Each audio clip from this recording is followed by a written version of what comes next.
जय सिया राम। आप सुन रहे हैं कैपिटल रेडियो अयोध्या। मैं हूं भावना राय और मैं हूं वात्सल्य राय। सभी सुनने वालों को जय सिया राम। कैपिटल रेडियो अयोध्या में आप लगातार सुन रहे हैं रामायण की कहानियां।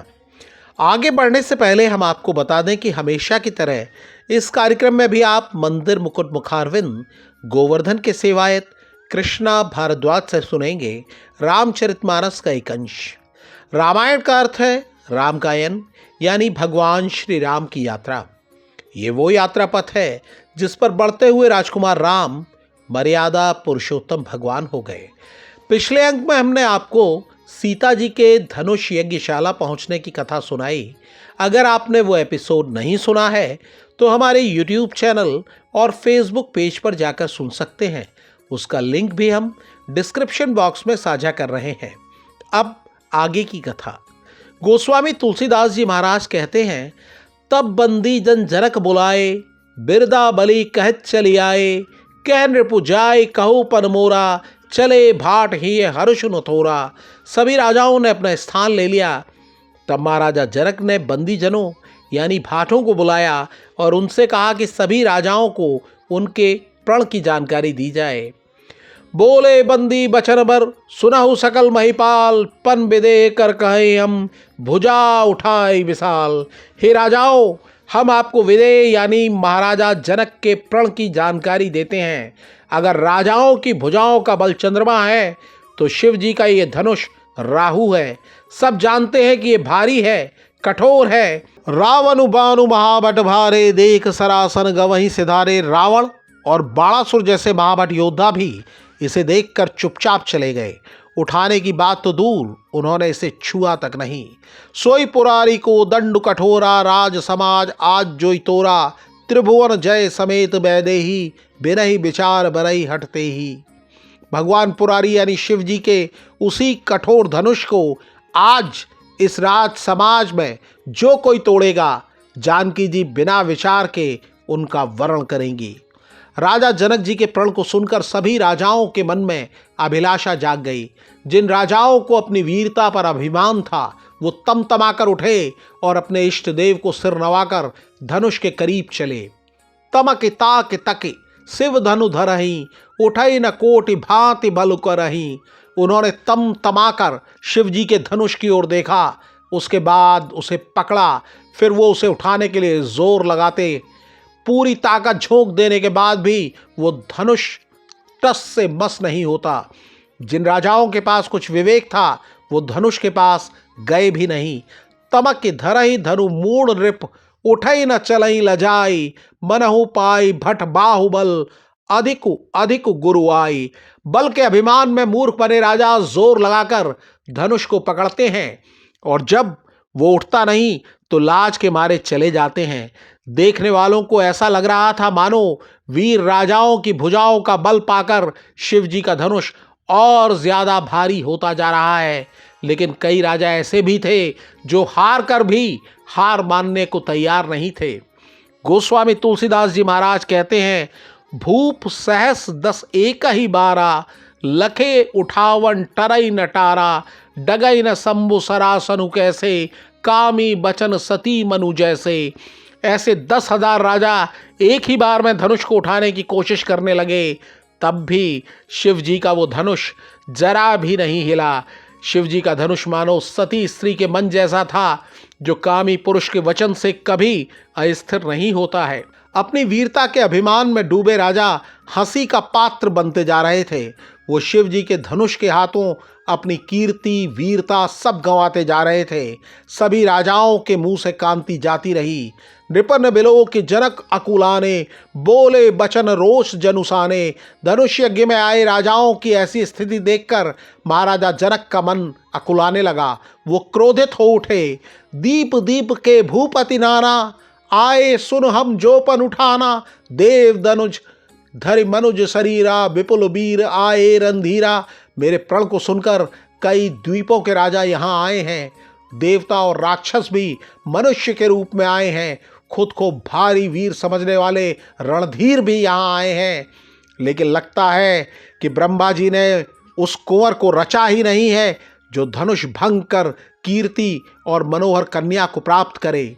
राजा जनक ने कहा कि ऐसा करना किसे अच्छा नहीं लगता, लेकिन कोई भी शिव जी के धनुष पर प्रत्यंचा नहीं चढ़ा सका। प्रत्यंचा चढ़ाना और तोड़ना तो दूर, कोई से तिल भर भी नहीं हिला सका। अब जन को भाखे भटमानी, वीर विहीन मही मैं जानी।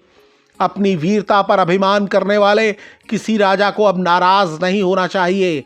हमें समझ आ गया है कि पृथ्वी वीरों से खाली हो गई है और ब्रह्मा जी ने सीता जी का विवाह लिखा ही नहीं है। अब अगर मैं अपना प्रण त्याग देता हूँ तो मेरे पुण्य चले जाएंगे। अब क्या करूँ? लगता है कन्या कुंवारी ही रहेगी। अगर मुझे पता होता कि पृथ्वी वीरों से शून्य है तो ऐसा प्रण करके मैं हंसी का पात्र नहीं बनता। इस एपिसोड में इतना ही। अगले अंक में हम आपको सुनाएंगे आगे की कथा। कार्यक्रम को पसंद करने और शेयर करने के लिए हम आप सभी सुनने वालों के बहुत आभारी हैं। और अब प्रभु श्री राम के चरित का बखान सुना रहे हैं मंदिर मुकुट मुखारविंद गोवर्धन के सेवायत कृष्णा भारद्वाज। ओम श्री गुरुवे नमः। ओम श्री गणेशाय नमः। ओम श्री रामचंद्राय नमः। ओम श्री हनुमते नमः। जय श्री राम। हरसी मिले उठी राम निकेता, बैठे आसन ऋषि समेता। बोले बेहसी चराचर राया, बहुत दिनन की मुनि दाया। राम निवास भगवान उठकर बड़े आनंद से उनसे मिले और ऋषि नारद जी के साथ आसन पर बैठ गए। चराचर के स्वामी भगवान हंसकर बोले, हे मुनि, आज आपने बहुत दिनों पर दया की। काम चरित नारद सब भाषे, यद्यपि प्रथम बर जी शिव राखे। अति प्रचंड रघुपति के माया, जे नमो अस को जग जाया। यद्यपि श्री शिव जी ने उन्हें पहले से ही ब्रज रखा था, तो भी नारद ने कामदेव का सारा चरित्र भगवान को कह सुनाया।